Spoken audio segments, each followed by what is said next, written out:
L'automobilista è fuggito, la nostra polizia locale li ha inseguito attraversando tutta la frazione di Paderno di Ponzano, sicuramente a velocità elevate e a sirene spiegate, e sono riusciti a intercettare e a bloccare l'auto in quel di San Pelaio.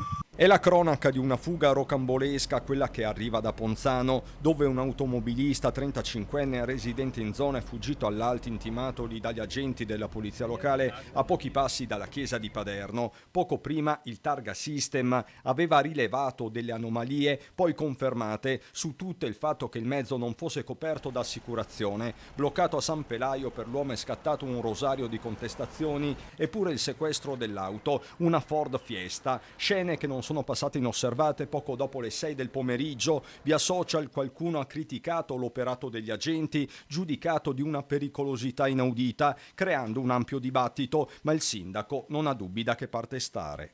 Io credo che invece dobbiamo cominciare a pensare che alla polizia e alle forze dell'ordine in genere deve essere dato il giusto rispetto e la giusta tutela. La polizia locale sicuramente aveva le sirene e quindi a questi suoni si accosta se è un'auto, se sono dei pedoni si rimane al margine e si aspetta che passi, perché il fatto di non poter intervenire, di non poter usare la forza, di non poter usare le mani, di non poter usare le sirene, di non poter fermare un'auto ed eventualmente anche inseguirla, trovo assurdo che la società si ponga anche questi pensieri. Io credo che prima va dato rispetto a chi dà il proprio dovere e la propria vita per gli altri, e poi possiamo fare anche altri ragionamenti.